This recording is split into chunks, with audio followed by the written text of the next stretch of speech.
I am fighting minute by minute to get past the horrible memory of an event that happened a month ago. It is branded into my mind and will be the scariest experience of my entire life. I'm Bella, I'm 27, and I work in an office. That day, I stopped at the McDonald's near my job to grab a quick lunch. It was pretty cold outside, with heavy snow falling. I quickly ran into the restaurant and instantly felt the warmth and the smell of food spreading through the air. The line wasn't very long. I was standing behind a tall man wearing a dark jacket. He must have been almost 7 feet tall. He was getting a takeout order.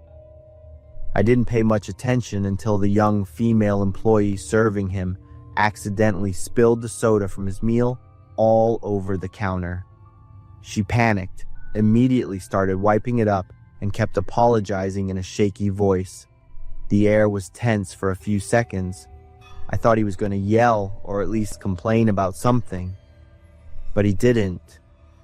He just stood still, looking at the girl with sharp eyes, and didn't say a word. He waited for a replacement drink, took his food, and turned to walk out of the restaurant. I could tell the employee was still pretty shaken up by the whole situation. When it was my turn, I remember ordering the special Christmas combo with the festive holiday pie. I found a table near the window and got ready to enjoy my meal. While opening the pie wrapper, I happened to glance out and saw the man from earlier sitting in his pickup truck in the parking lot, eating his food. But a moment later, I looked outside again. He was still there. By now, he was finished eating but hadn't left. He was sitting and smoking a cigarette. That wouldn't have been a big deal, except his eyes were fixed and staring directly at the restaurant door. A sense of unease started creeping in. I tried to focus on the rest of my food, but every few minutes, I would sneak a look outside. Honestly, I was curious. He stayed there smoking for the next 10 minutes or so. When I finished eating, I checked the clock. It was almost time for my afternoon shift, so I gathered my things to leave. Then everything happened too fast. I saw the man get out of his truck and walk quickly toward the entrance. I automatically stopped moving and watched closely. He burst through the door, pulled a handgun from his jacket pocket, and without any hesitation, fired 3 shots in rapid succession toward the counter. The sound of the gunshots was deafening. The female employee who had served him a moment ago collapsed. 3 distinct holes were visible on her head and cheek. Blood immediately began spreading fast on the tile floor. Screams echoed everywhere.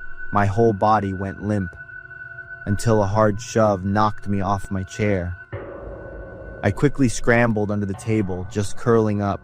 Clutching my head with both hands, I squeezed my eyes shut, begging him not to shoot again. After a moment, I didn't hear any more gunshots, and the screaming started to die down. I opened my eyes.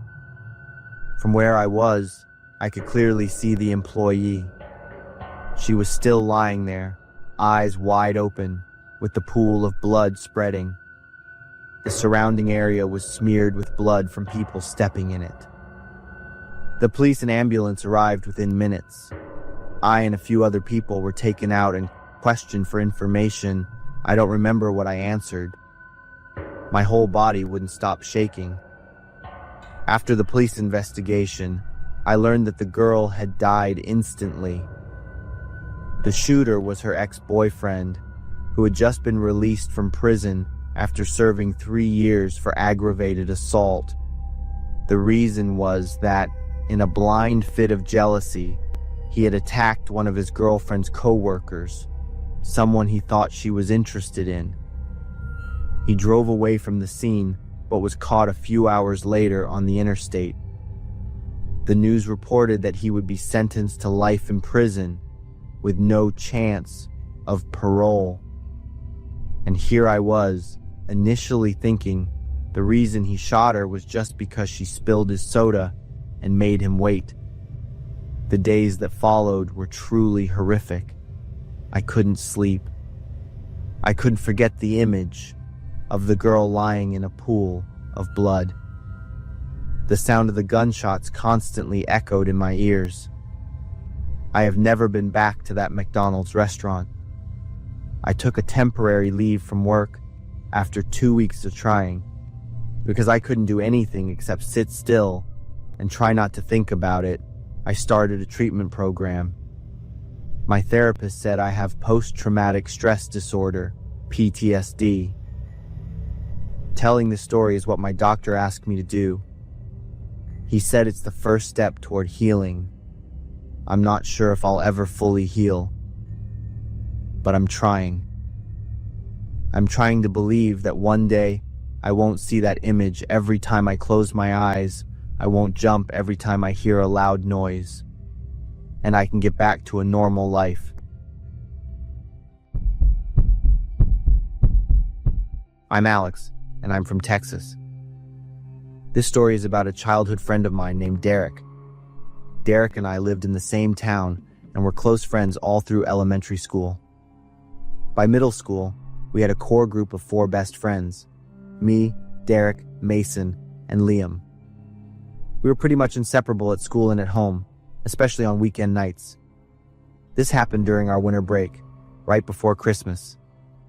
That day, as usual, we walked to each other's houses until the whole group was together. Normally, we'd hang out at the baseball field or some empty lots, but that night, we had a different idea. While we were talking about creepy places, Mason brought up an abandoned house in the next town over. It was an old, 2-story, plantation-style house with tall columns and big windows. It had been empty for a very long time. So we walked to the house. It was freezing cold, but that couldn't stop the plans of a bunch of teenage boys. On the way, we excitedly talked about why the house was abandoned.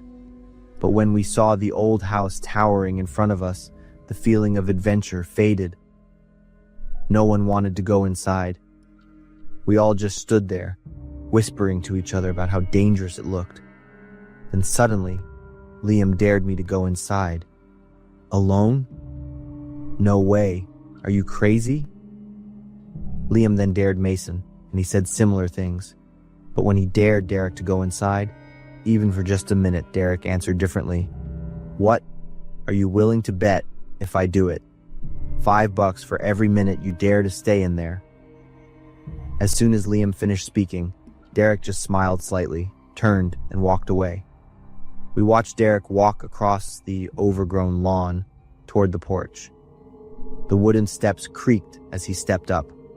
The door was off its hinges, leaving a terrifying black hole waiting for him. When he reached it, Derek turned and told Liam to be ready to start counting the minutes.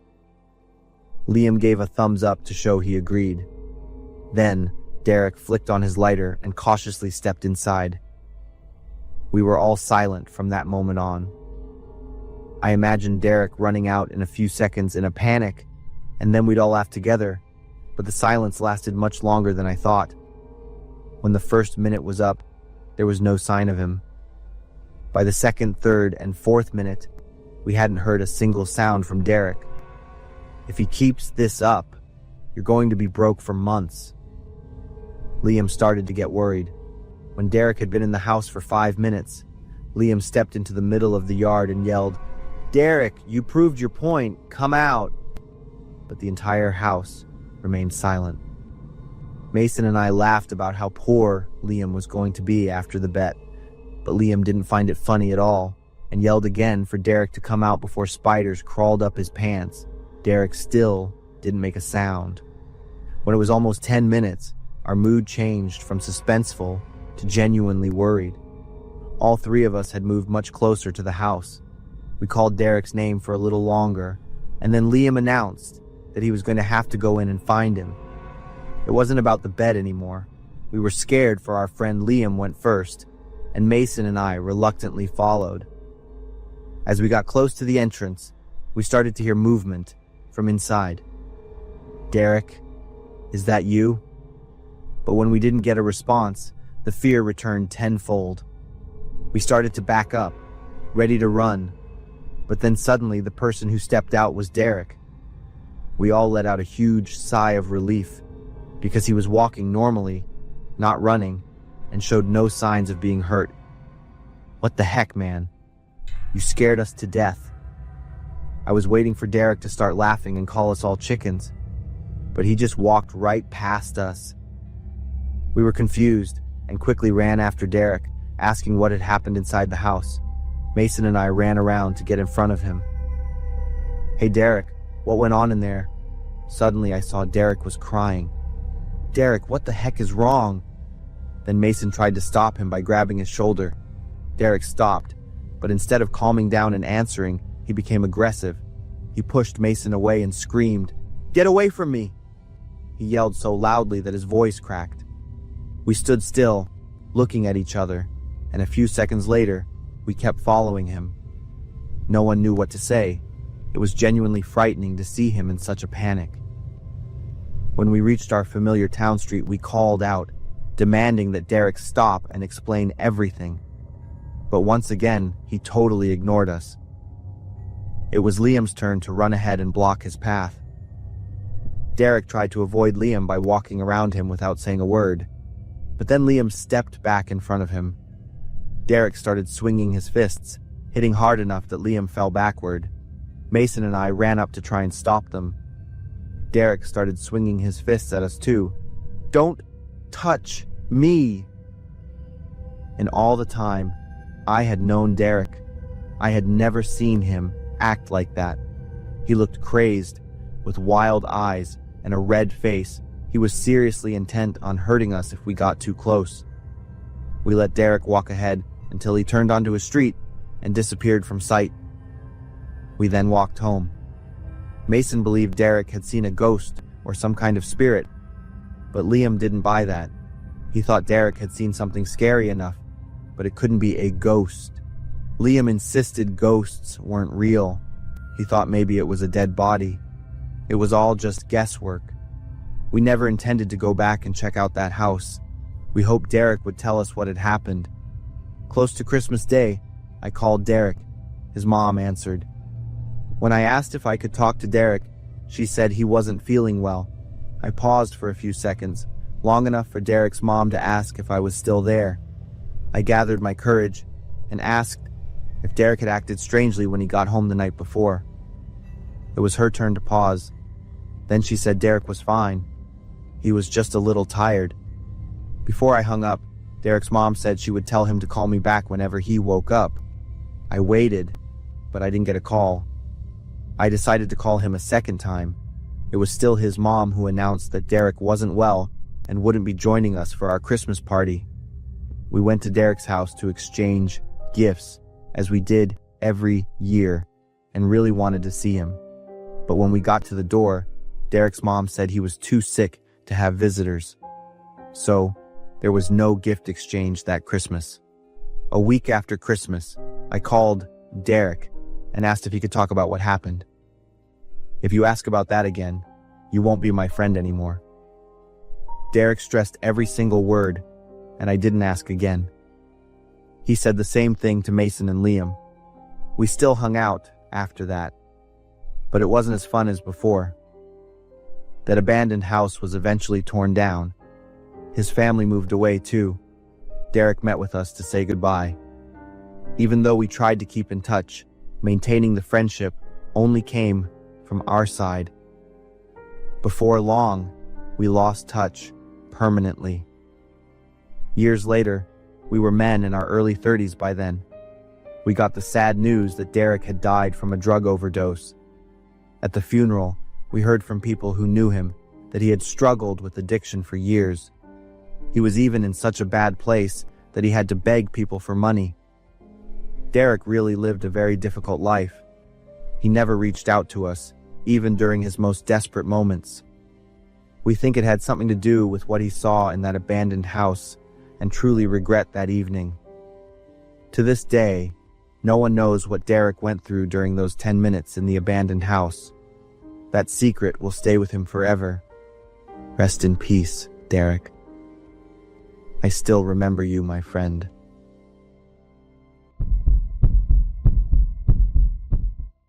I'm Diego, living in San Diego, a beautiful coastal city in the state of California. I'm from an American Hispanic community. There's a mysterious and scary story that happened in November 10 years ago when I was 15 years old. We Mexicans have a special festival for the dead, El Día de los Muertos, or Day of the Dead. This is a very old festival that represents Mexican traditions and is held on November 1st and 2nd every year. It is also an important occasion to remember ancestors and deceased loved ones. The festival with fun and colorful activities makes children like us extremely excited, with the belief that the soul of the deceased will return to visit the family during these days. Mexicans will dress up as evil characters to welcome and have fun with the spirits. I remember that year I dressed up as a walking skeleton. On the morning of the first day of the festival, I went with my parents and my brother, who was 2 years older, to the cemetery to visit my grandparents' graves. While my parents cleared the weeds around my grandparents' graves, my brother and me were running around and see the decorations on the other graves. Even though our parents asked us to obediently stand in one place, my brothers and I did not listen. Walking around, I stopped at a grave with many objects of the deceased. I read out loud the name engraved on the tombstone. When my mother heard it, she got angry and asked me to stop immediately. I even laughed at my mother's anger, continuing to run and jump around. I am attracted by a tomb with fresh colors. Decorative objects are very modern toys. For a child born into a normal family like me, these are extremely luxurious items. I reached out and took the toy car, looking at it with interest and joy. When I looked at the tombstone, I was a bit startled to see that the name on it was the same as mine. Seeing that the day, month, and year of birth were the same, I was quite surprised. The time of death of the person in this grave was 1 year ago. I stood there blankly looking at the grave until my brother ran over and patted me hard on the shoulder. My parents from afar called out to my brother and me to quickly turn around and prepare to leave. I secretly took the toy from the grave and hid it from my parents. That night, a series of strange and scary things happened to me. As a 15-year-old child, I was not clearly aware of the problems I was facing at that time. That evening during dinner, my ears suddenly started ringing. I couldn't hear everyone in my family talking anymore. Instead, there was a certain whisper.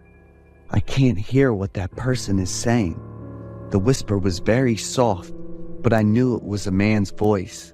It sounded like a boy. That situation happened for how long, I don't remember. Only when my mother shouted loudly did I suddenly wake up.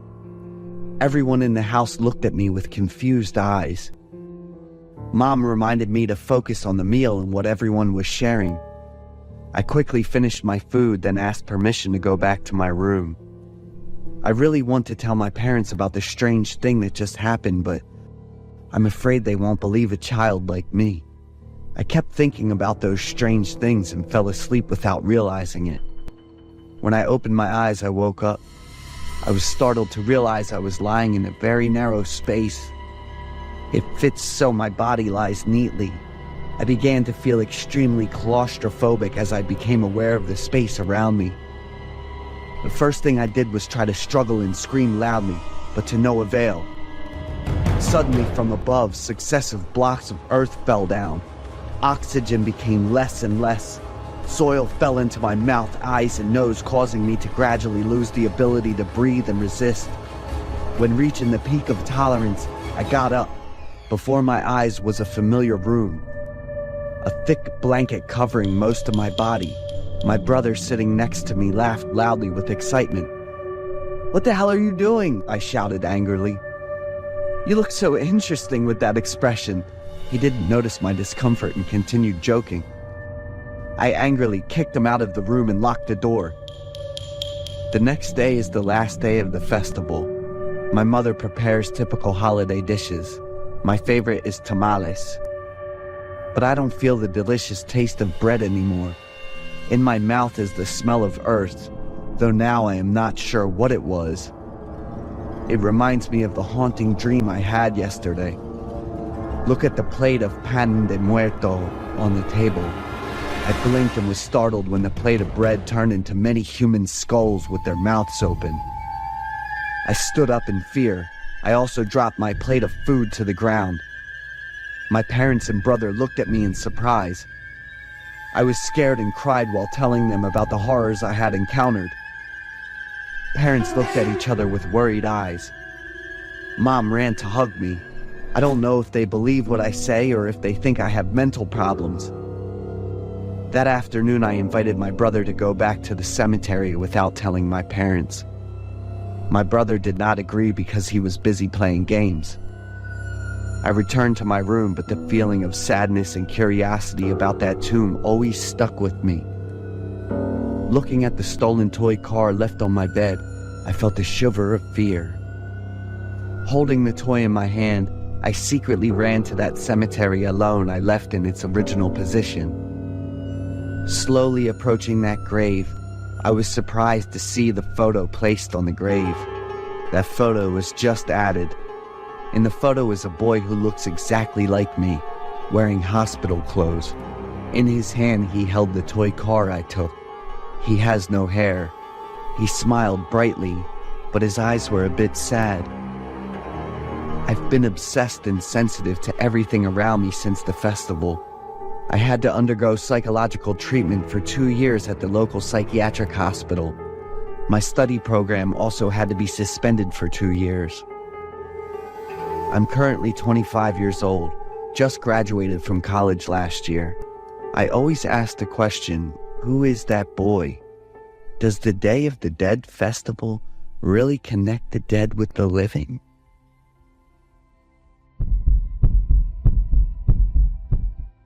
I'm Kathleen, been working as an ER nurse for over 10 years. Blood, screams, sudden deaths, the way families look at you when you give them the worst news. I've seen it all. I've dealt with every kind of tragedy you can imagine. Brutal accidents, violent injuries, bodies so burned you wouldn't even know they were human. But nothing has ever scared me like that night did. It was around 2 a.m. when they brought the 3 girls in. The police had just rescued them from some kidnapper. I got the usual basic info when the call came in, but no real details about what happened. All I knew was they'd been trapped for a long time in some basement. The second the ambulance pulled up, my team and I rushed to the intake area. And the first thing that hit me, they all looked almost exactly the same. It wasn't just how thin and pale they were. It was their eyes, that weird grayish blue with little specks scattered in the irises, almost identical. They didn't say a word. When I asked their names, all 3 just stared at me, mouths slightly open, but nothing came out. I shot a glance at Laura, the nurse on duty. She looked just as confused as I was. We tried different ways to communicate, but all we got were slow, almost robotic movements. We moved them to the exam room. When I lifted one girl's shirt for a quick check, there was something strange. Right between her shoulder blades was a bump, like something was lodged under her skin. I turned to the other 2, and a chill ran through me when I saw they had the exact same thing. Laura's face said it all. She was just as freaked out as I was. I told Laura to stay calm, said it was probably just some kind of deformity or injury. She asked, "Then why do they all have the same exact thing?" I didn't have an answer, just kept quiet. I took their blood samples, sent them off for testing. The results came back faster than I expected, completely normal. No diseases, no drugs, nothing. I stared at the perfect test results, and a chill ran up my spine. Nothing wrong. And somehow, that was the strangest part. A little while later, I noticed their hair starting to fall out. At first, just a few strands on the pillows. But when I looked away for a few minutes and turned back, clumps of it had fallen on their shoulders, on the floor, scattered across the white hospital sheets. None of them reacted. They just sat there, like they didn't even realize what was happening to their own bodies. Laura and I exchanged another worried look. We had a million questions and no answers. But the weirdest part hadn't even happened yet. When the doctor ordered a full exam, I helped them change into hospital scrubs, and the second I pulled down their clothes, it felt like the ground dropped out from under me.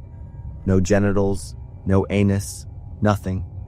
No sign of any reproductive or excretory organs at all. Just smooth, seamless skin, like mannequins. But alive. I froze. My whole body locked up. Behind me, I heard Laura suck in a sharp breath, her fingers gripping the edge of the hospital bed like she might collapse. We just stood there, completely still, unable to process what we were seeing.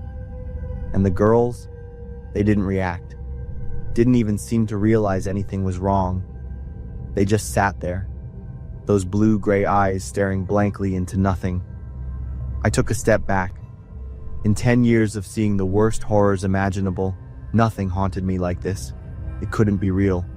There was no way a human being could exist like this. I looked at the bumps on their backs, the hair falling out, those identical, unnatural eyes. And then, a terrifying thought hit me. These weren't just 3 ordinary people. What the hell were they? Some kind of artificial creation?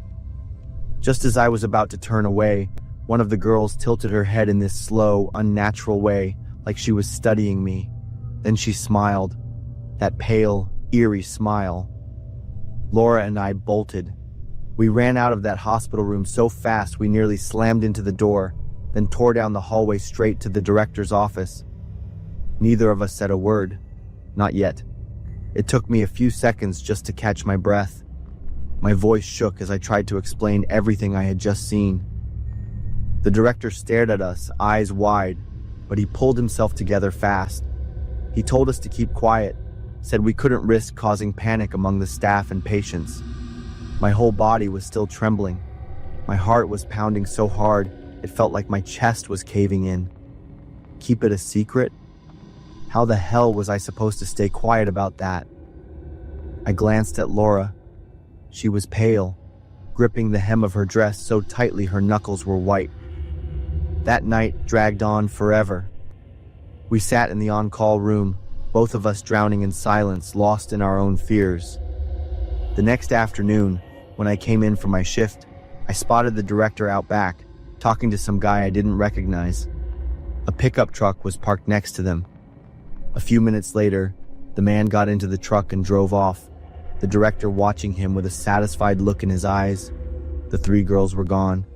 No discharge records, no explanation.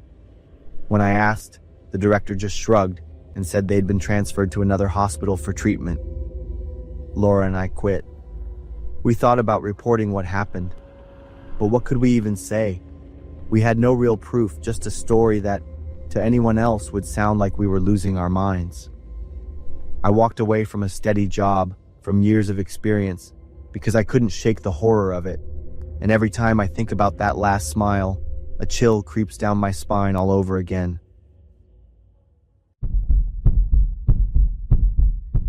My name is Charles, 29 years old.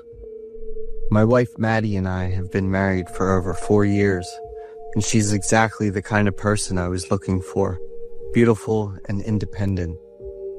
Throughout the years we've been together, we have never had any loud arguments. One evening, I came home after a stressful day at work with a new project. As soon as I stepped through the door, the smell of food made my heart skip a beat. "Maddie, I'm home. What is that delicious smell, darling?" I quickly threw my coat and briefcase onto the sofa and rushed into the kitchen. "Kebab! Awesome! Can you believe it? I was just thinking about it this afternoon." I was like a child excited to finally eat my favorite dish. Maddie smiled at me, holding out the dessert. "I'm glad you like it. Let's dig in." The fatigue from a long day quickly disappeared.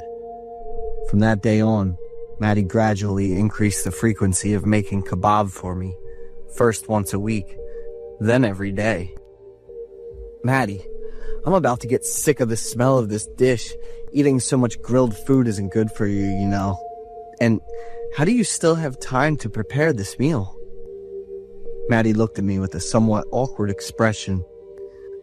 Because it's your favorite dish. I really like it, but that was just a few weeks ago, darling. The next day, on my way home from work, I passed by a food truck selling fast food. A second later, I was startled and looked back in the rearview mirror. It was Maddie, and she seemed friendly and happy with the owner of the food truck. At that moment, I was just a bit curious, but I didn't suspect anything, and soon after, I forgot about it. One day when I got home from work, I saw Maddie watching TV in the living room. I hurried over and hugged her from behind. "I'm home, sweetheart." Maddie wrapped her arms around mine and smiled lightly.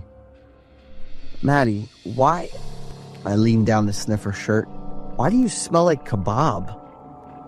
My wife stood up quickly. "Oh, I just went out to eat with Kaylee. Does the smell cling that much? Let me go change, and then we can go out for dinner." Seeing Maddie's awkwardness, I couldn't help but feel curious. On the way to the restaurant, I asked her again, "You had plans with me, yet you still went out to eat with Kaylee? What's going on?" "Does the restaurant we're going to have tiramisu on the dessert menu?" Maddie immediately interrupted and changed the subject, not even looking me in the eye. I decided not to bring it up again for the moment, but I was sure Maddie was hiding something. As time went on, she became more distant and avoided making eye contact with me. There were no more joyful dinners, laughter, or words of affection. Maddie even spent a few nights out, and according to her, she stayed at Kaylee's house, and it happened more often. The second time I caught Maddie at the food truck, she wasn't just talking. She even followed the owner into the truck. I was frozen, coming up with hundreds of questions and then answering them in every possible way, just to hold on to a bit of hope. When I got home, I waited for Maddie to return so we could have a clear conversation. 1 hour, 2 hours, 3 hours passed, and she still hadn't come home. When I called, the phone went straight to voicemail. At that moment, I couldn't stay calm anymore. My mind was filled with all sorts of terrifying images. After waiting another 2 hours, my patience was completely gone. I rushed out of the house and ran to where the food truck had been, but it was gone. Like a madman, I ran up and down the street searching for the truck, calling Maddie hundreds of times, but I still couldn't reach her. I blamed myself for being so foolish, for leaving instead of confronting the situation and clearing things up right then and there. I was overwhelmed by despair, collapsed on the street, and before I knew it, the sky had already turned to dawn. The truck reappeared and parked in its usual spot on the street. I stumbled towards it, repeatedly shouting Maddie's name. "The food isn't ready to be served yet, sir," the owner of the truck said, smiling faintly. I rushed forward, grabbing his shirt tightly, and yelled, "Where is Maddie? Where is she?" But that bastard just looked at me and smiled without answering. "Maddie! Maddie! Where are you?" I searched for her, thinking there might be a secret room inside the truck.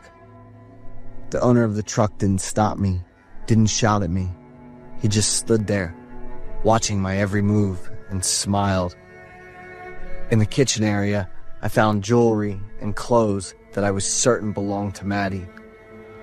The feeling of betrayal clouded my mind, and I couldn't control my actions.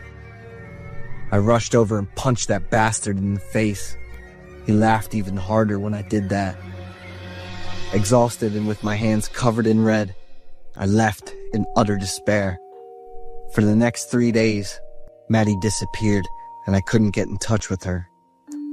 I'd reported to the police, and an investigation was launched with a search team looking for Maddie, while other officers kept a 24/7 watch on the truck owner.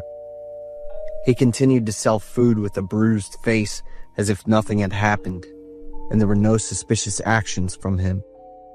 My testimony, along with Maddie's belongings found in the kitchen, wasn't enough to convict him. How could a normal person disappear so mysteriously, leaving no trace or clues behind? Nearly a month after Maddie disappeared, that morning when the news broadcast reported, a serious food poisoning incident occurred with 28 people in Coral Gables, Miami. After being admitted to the hospital for treatment, all 28 individuals were diagnosed by doctors with blood parasitic infections.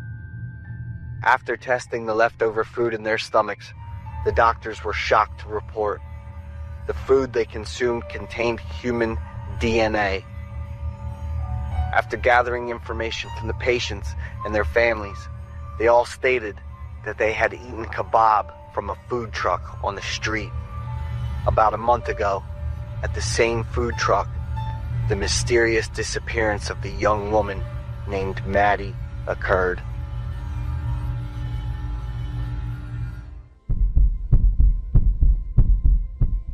The dashboard clock glowed 10:47 p.m. as I pulled into the Shell station near my place. My gas tank was practically on empty. I had to fill up tonight, or I'd be stranded on my way to work tomorrow morning. No one was visible in the gas station area.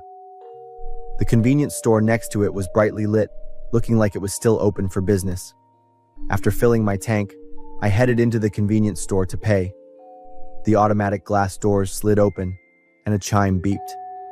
Inside, it was brightly lit, but no one was behind the counter.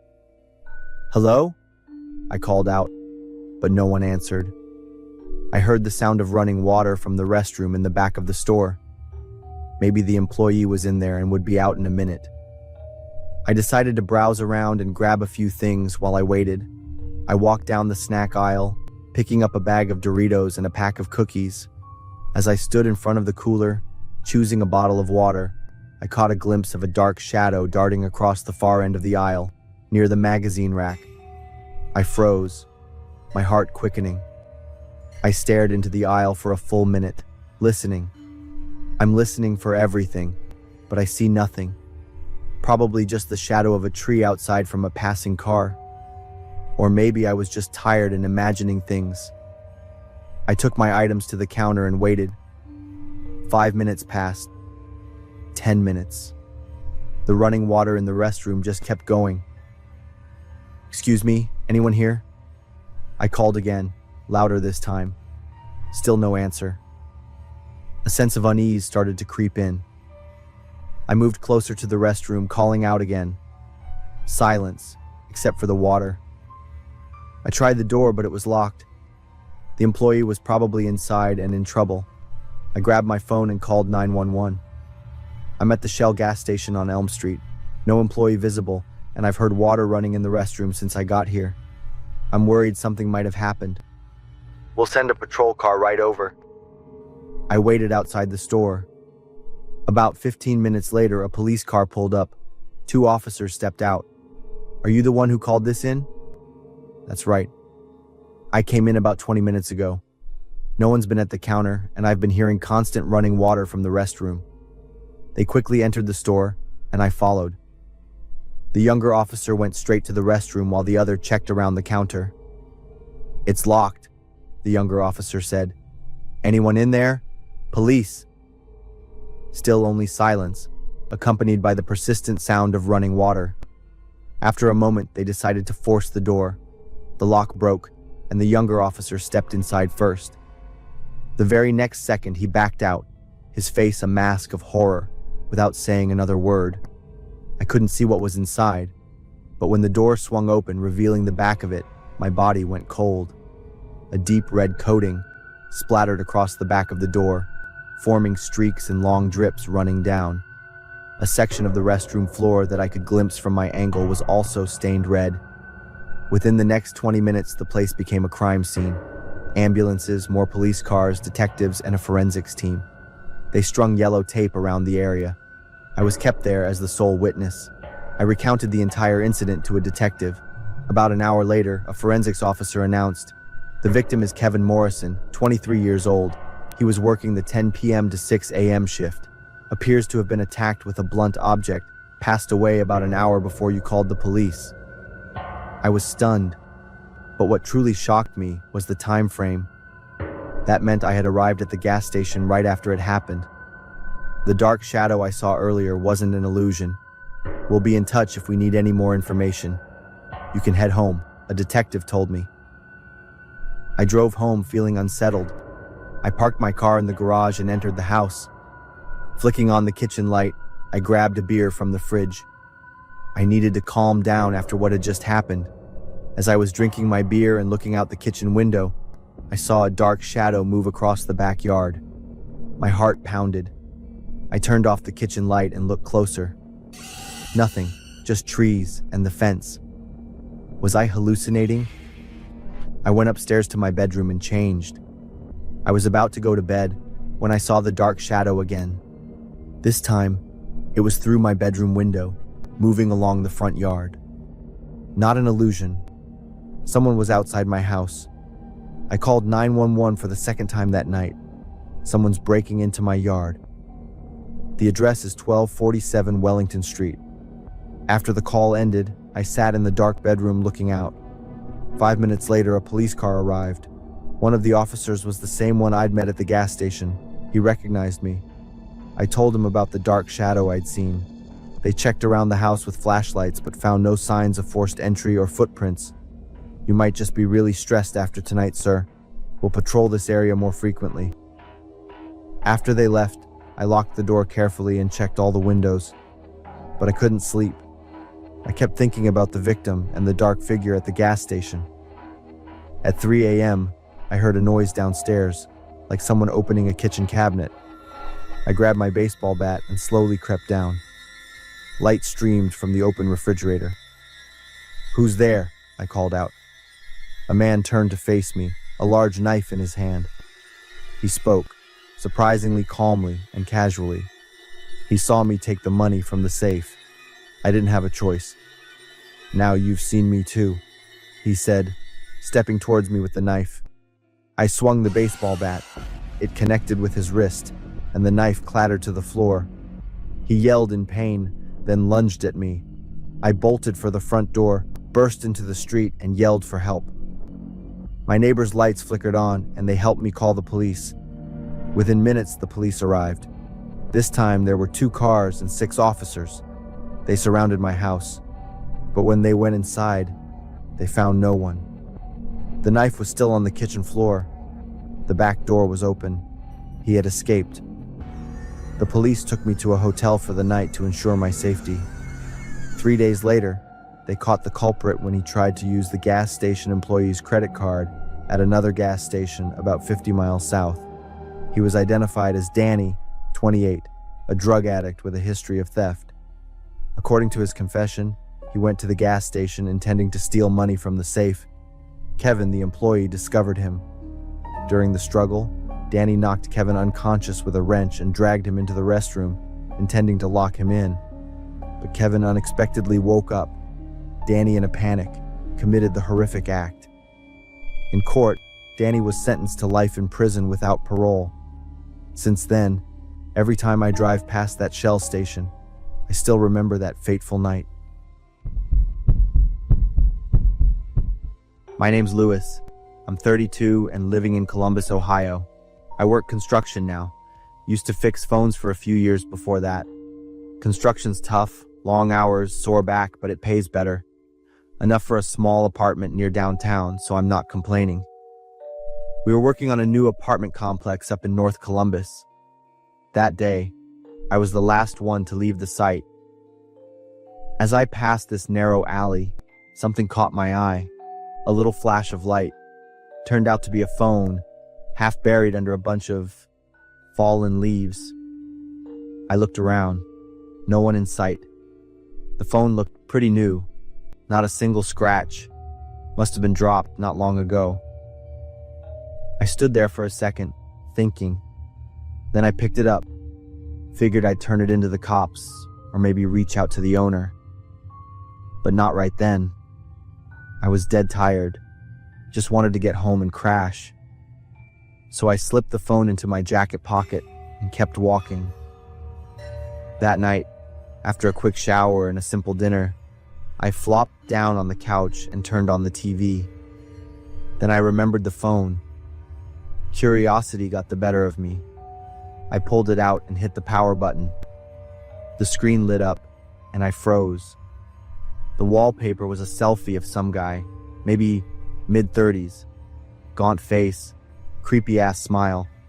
But what really messed me up was what was next to him. A severed human hand, laid out on a white cloth like it belonged there. I just sat there, staring. My heart was pounding. I kept looking. His face, the fingers, the skin on that hand. Maybe it was just some creepy Halloween pic the guy used as a joke. Photoshop or something. I tried to calm myself down, but the hand, it looked too real. The wrist was jagged, not clean, like it had been ripped more than cut. There were bruises too, dark, patchy, random. The phone asked for a passcode. I felt I needed to know what the hell this was. I messed around with a few tricks I knew. Took a couple tries, but I got past the lock screen. First thing I did was open the contacts. Thought maybe I could find the owner's info. Weirdly, there were only 2 numbers saved, one under M and the other under D. So I checked the messages. Most of them were short, just back and forths between the owner and M, but the language was off.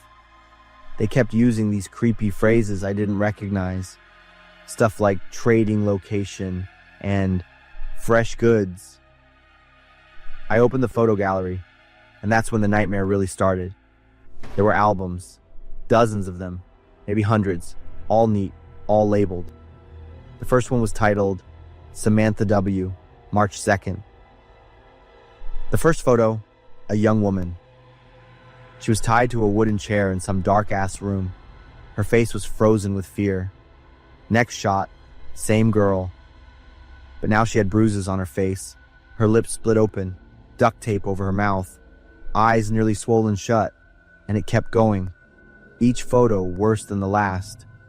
Until there she was. Eyes empty, body broken beyond recognition.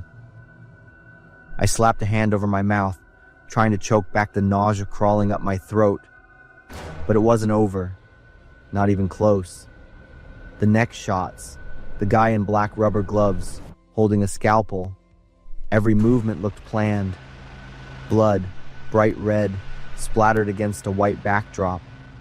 Body parts laid out neatly on a plastic sheet. My stomach clenched so hard. My hands were shaking so bad, I nearly dropped the phone. But I couldn't stop. I kept doing the dumbest thing possible. I opened the next album. Thomas B., May 21st. Same setup. Middle-aged guy this time. Next album. Jennifer L., July 14th. A blonde woman. Then, unknown male, September 30th. No name. Just a guy around 30. By then, cold sweat had soaked through the back of my shirt. My chest was heaving like I'd just sprinted a mile. It felt like I was trapped inside someone else's nightmare, and there was no waking up. Then I hit the bottom of the last album, and somehow it got even worse. The man from the lock screen was there. Next to him was a woman with bright red hair, smiling sweetly. Standing in a clean, modern kitchen, wearing an apron, they looked like a totally normal couple making dinner. Except the ingredients laid out on the table, they were exactly what I'd just seen. The woman was seasoning a pot of stew like she was on a cooking show, while the man was casually slicing meat on a cutting board. And the last photo? They were sitting at a dinner table, plates full, glasses of red wine raised like it was some fancy-ass celebration. The nausea finally hit full force. I dropped the phone on the couch, stumbled into the bathroom, hit the floor in front of the toilet. My whole body was shaking like I was freezing. Once I pulled myself together, I checked the call log. There were a bunch of calls, both incoming and outgoing, between the owner and M and D. The most recent one? Just a few hours ago.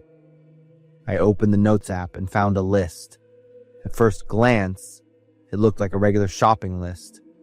But when I actually read it, My blood ran cold. It was a list of names and addresses, and the first 4 names crossed out. Every single one matched the victims from the photo albums. The 5th one stopped me cold. Karen H. With a date marked for tomorrow and an address in South Columbus. They were planning another kill, and it was set to happen in less than 24 hours. Suddenly the phone buzzed. In my hand, I damn near dropped it. A text from M flashed on the screen. "Please contact me if you find my phone." I froze.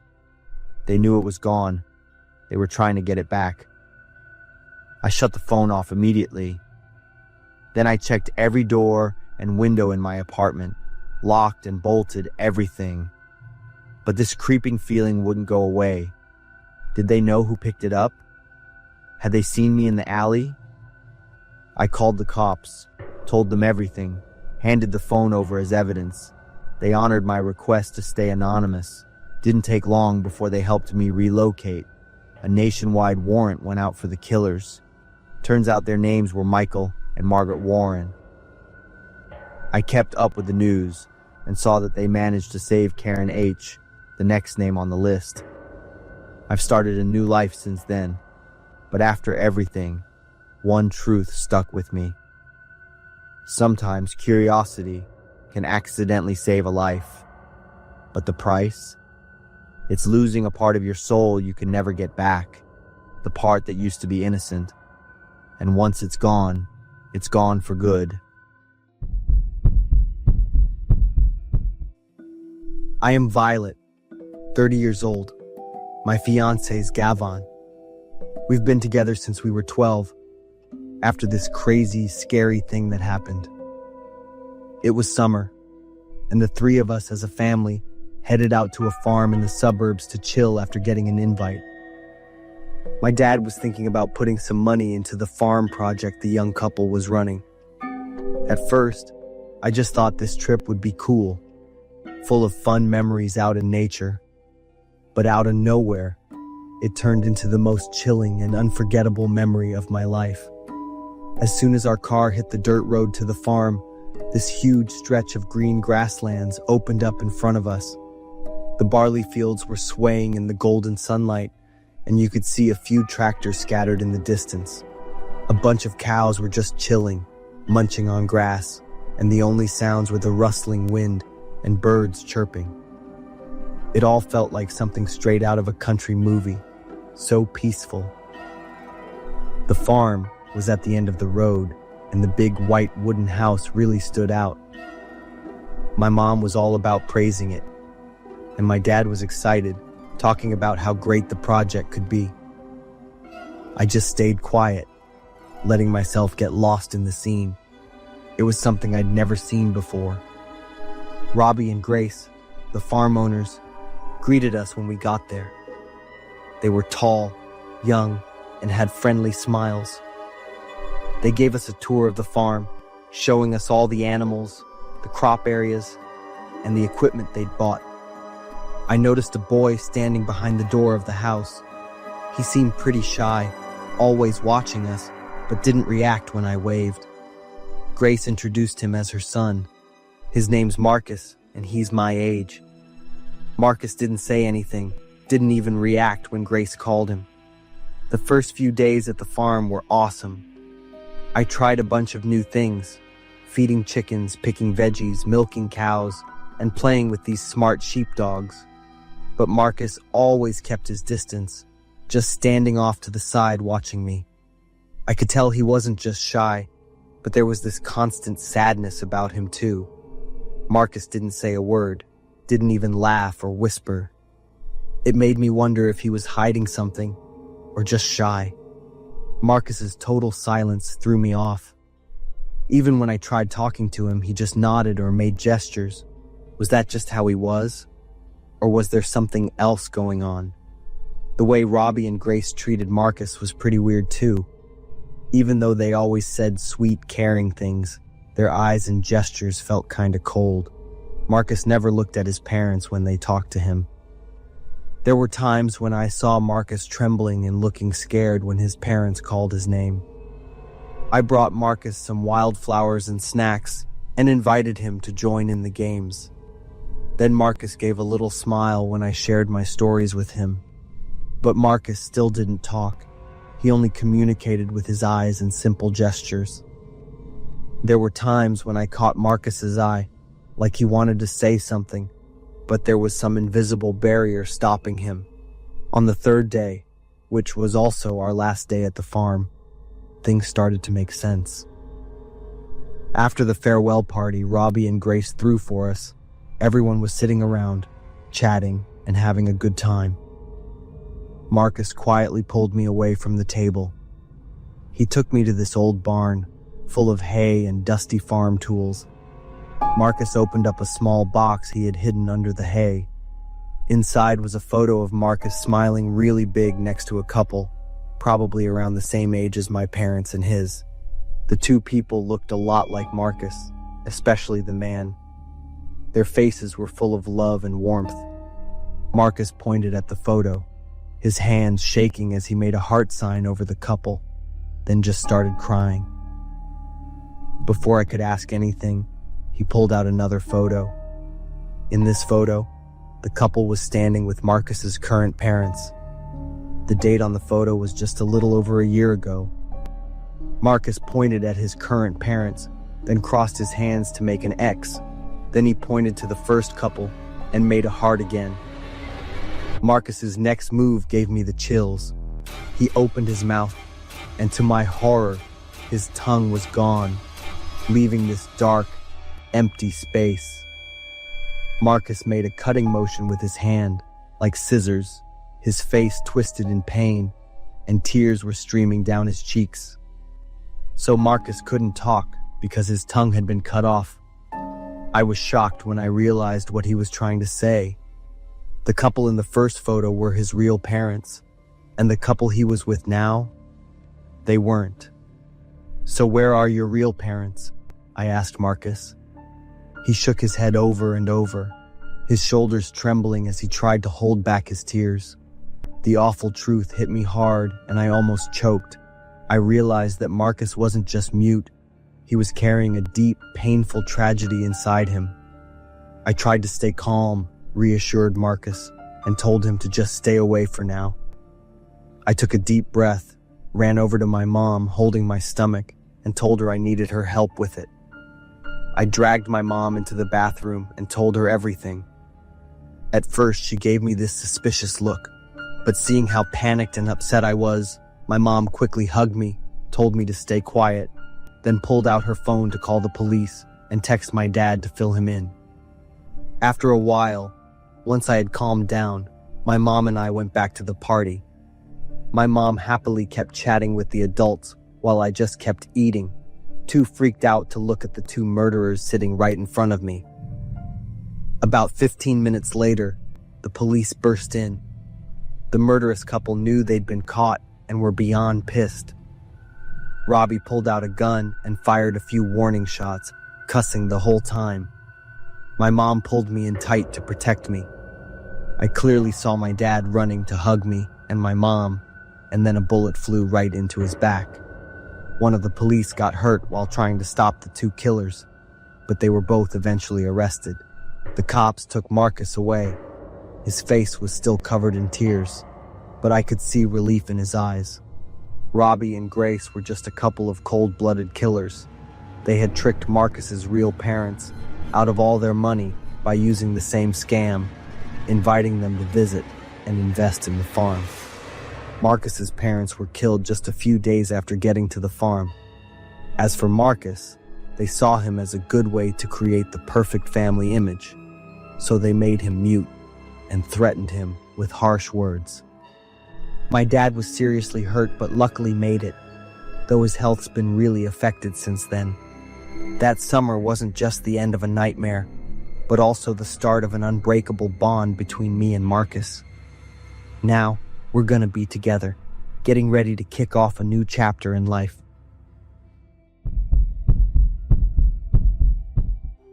I used to be a criminal detective, familiar with chasing criminals through the dusty streets of New York. But now, I sit in a small room, my ears filled with urgent calls through the 911 dispatch center. This is a punishment, or at least that's what my superiors call it. I made a mistake, a hasty arrest, and acting alone led to a case that wasn't fully solved. They sent me here to learn how to listen. 911, how can I help you? I pick up the phone, my voice monotonous after hours of non-stop calls. On the other end, a woman's voice hesitates. Hello, I just wanted to talk for a moment. Are you okay? I furrowed my brows. This is an emergency line, ma'am. Are you in trouble? No. I just want to know if you're okay, she says, laughing in a way that sounds out of place, as if trapped between a joke and panic. I glance at the clock. Only a few minutes left until my shift ends. I sigh. Ma'am, if this is not an emergency, I'll have to. A man's voice suddenly cuts in, commanding, Get in the car, quickly. I freeze. Are you in danger? Please answer yes or no. She chuckles as if I've said something absurd. Maybe yes. I sensed something was wrong. Tell me your location. Do you see any street signs, shops, or anything? There's a moment of silence, only the sound of wind through the phone. Then, she whispers, barely audible, as though afraid someone might hear. I don't know. If I get in the car, then I will. My heart races. Stay on the line. I signal to my colleague next to me, quickly redirecting the call to the patrol team. The man's voice returns, urgent and commanding. I grip the phone tightly, picturing the woman in my mind. We're sending people. Don't let them suspect. She doesn't answer, but I hear the man shout, followed by the sound of a car door slamming. The call disconnects. Soon after, I receive a message from an anonymous number. Thank you for doing your role well tonight. I freeze, realizing I've been played. They didn't just disrupt the system, they led me into a trap. As I'm processing this, my colleague Jake rushes in, informing me of a kidnapping in the East City Park. A group of criminals took a child, and the patrol team was misdirected due to a fake signal. I dig through the call data and find out the group had hacked into the system, redirecting their calls to my 911 center.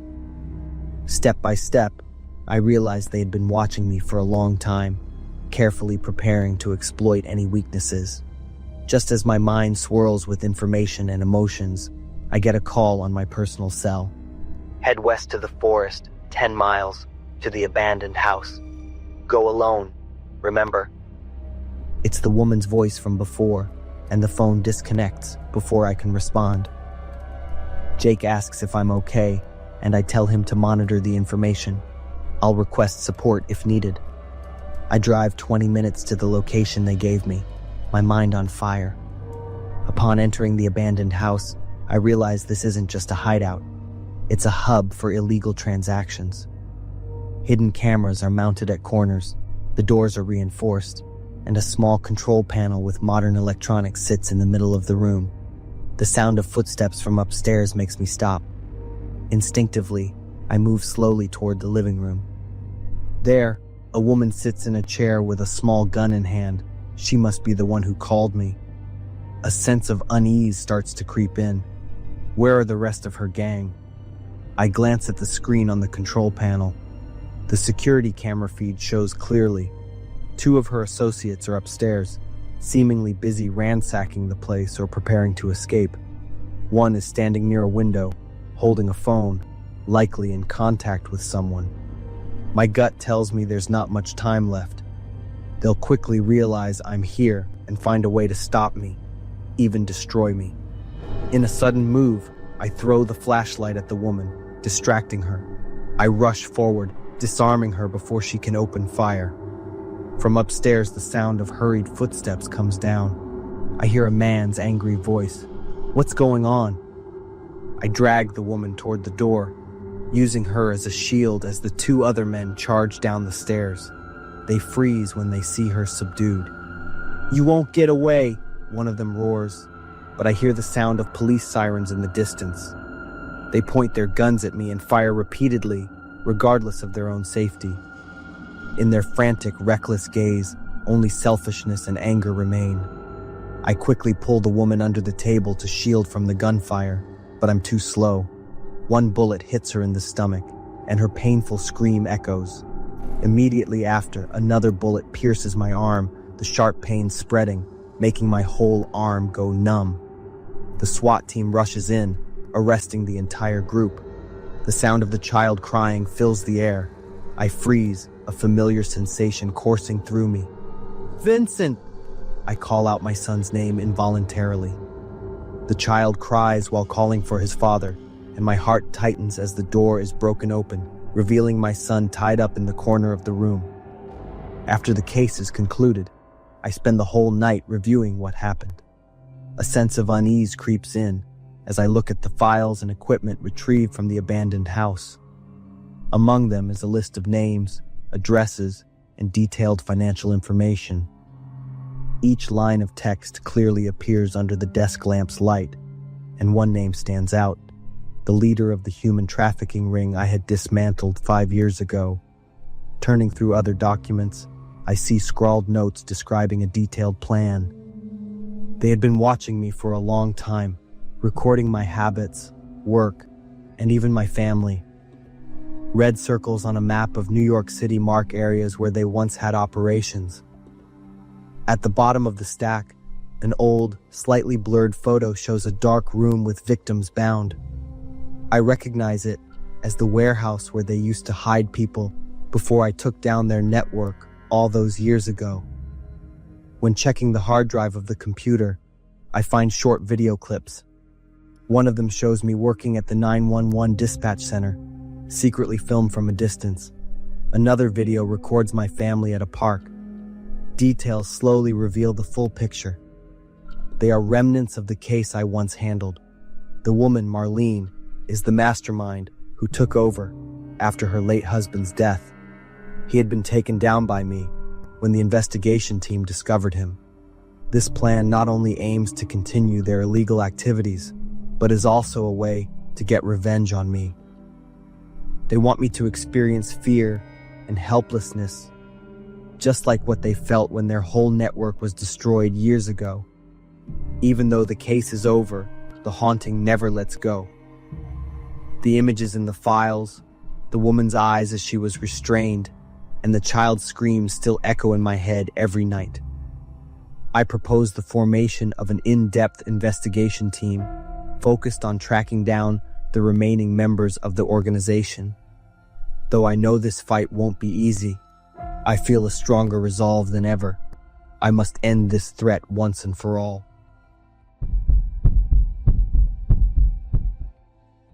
I'm Devlin, 43 years old, and I currently work as a mechanic at a large auto repair shop in the city center. My wife, Adela, is 40 years old and works as a full-time homemaker. We have 3 children, 1 son and 2 daughters, and there's a pretty significant age gap between them. My oldest son, Joyce, is 19 years old and is currently studying marketing at university. My twin daughters, Agatha and Alita, are not yet 5 years old.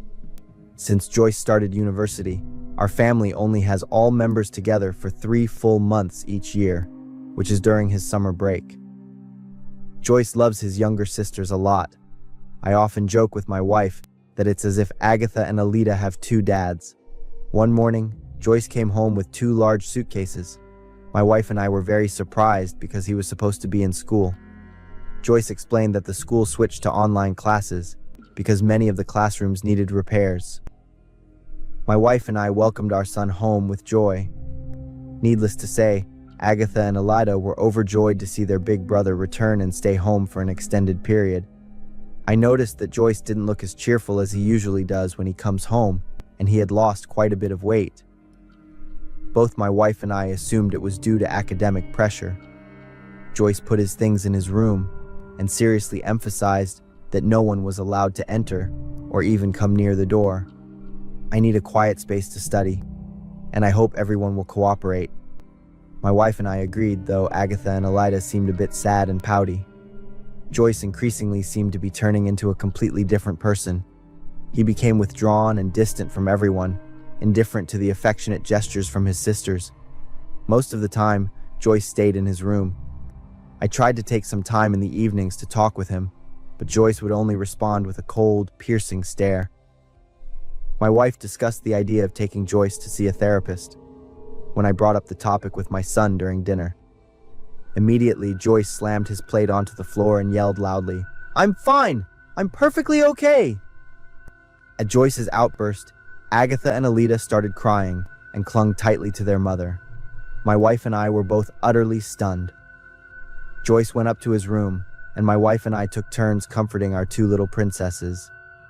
When the two girls had fallen asleep, my wife began to cry. My wife showed me a large bruise on her side and right upper arm. Joyce threw things at me when I tried to enter his room to talk to him. I held my wife, not knowing what to say to her. Is this really our warm and gentle boy, Joyce? In the days that followed, our family was always in a state of tension and heaviness. My wife and I temporarily went along with Joyce's wishes, allowing him to speak first instead of making demands or asking too many questions. After 10 days of being home, Joyce finally agreed to go outside for the first time. He didn't tell us where he was going. "I'll be back home before dinner." Joyce said this as he left without even looking at us. That day, with my wife having a fever, I took on the household chores and looked after our two little daughters to help her out. I decided to tidy up Joyce's room a bit. He never developed a habit of being tidy since he was little, so I felt I had to do this. As I expected, Joyce's room was cluttered with clothes, decorations, toys, and even a few cans of meat, something Joyce has always disliked. As I ventured further into the room, a foul odor overwhelmed me, making me feel lightheaded. Could it be the smell of leftover food? No, it smelled like rotting raw meat. Muttering to myself, I searched around the room and then pinpointed the source of the odor. It was coming from the area around the bed. I bent down and found a small sack underneath, with a thin brown liquid oozing out. Surrounding it were countless maggots fighting for territory. I pulled out the sack and looked inside. "Bella!" I screamed loudly when I realized it was the neighbor's cat, with its distinctive white fur. Its fur and flesh were mixed together and almost completely decomposed, exposing the skeleton. A crucifix was stabbed through the poor animal's neck. I walked around Joyce's room, carefully inspecting everything once more.